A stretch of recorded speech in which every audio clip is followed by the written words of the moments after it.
Hello guys, Radhe Radhe. শুভ ভাইফোঁটার অনেক অনেক শুভেচ্ছা ও ভালোবাসা সকলকে। আমার সকল ভাইদেরকে জানাই আমি অনেক অনেক ভালোবাসা। তো যাই হোক, আমারও বাড়িতে অনেক ভাই আছে, মানে আমার 5টা ভাই।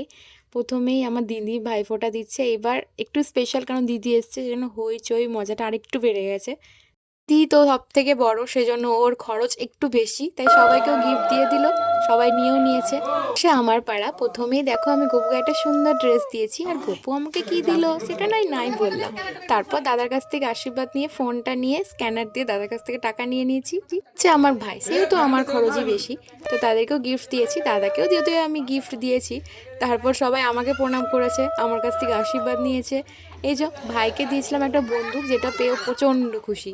তারপর আসে আমার দাদা ভাইয়ের পালা। দাদা ভাইকেও সবার মতো ভাইফোঁটা দিয়েছি।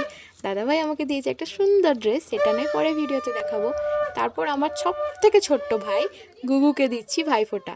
এরপর দেখো, ও কিন্তু আমাকে দিচ্ছে। আর গিফটে দিয়েছি আমিও সব থেকে ফেভারিট জিনিস, যেটা হচ্ছে ব্রাশ, যেটা পেয়েও খুশিতেই একদম দাঁত মাজতে আরম্ভ করে দিয়েছে। তারপর আর কি, তারপর বোনও সবাইকে এক এক করে ফোঁটা দিয়ে নিল। তারপর শুরু হয়েছিল আমাদের বোন ফোঁটা, মানে আমি দিদিকে দিলাম, দিদি আমাকে দিল। আর গিফটে আমি দিদিকে দিয়েছি একটা রূপোর আংটি, আর দিদি আমাকে দিয়েছে একটা মেকআপ বক্স। সেটা পরে আমি আনবক্সিং করে তোমাদের দেখাবো। আর বোনকেও আমি দিয়েছিলাম একটা বারবি সেট, সেটা যদিও নেওয়া হয়নি ক্লিপটা। আর আজকে টিফিনে ছিল লুচি, জিলিপি, অনেক ধরনের মিষ্টি, ডাল, আর ঘরের বানানো স্পেশাল মিষ্টিটা। সব যদিও আমি খেতে পারিনি, পায়েসও ছিল। তারপর দেখো, আজকে কিছুটা আমি এরমভাবে সেজেছিলাম। ছিল ফ্রাইড রাইস, মাংস, পনির, চাটনি, দই আর মিষ্টি।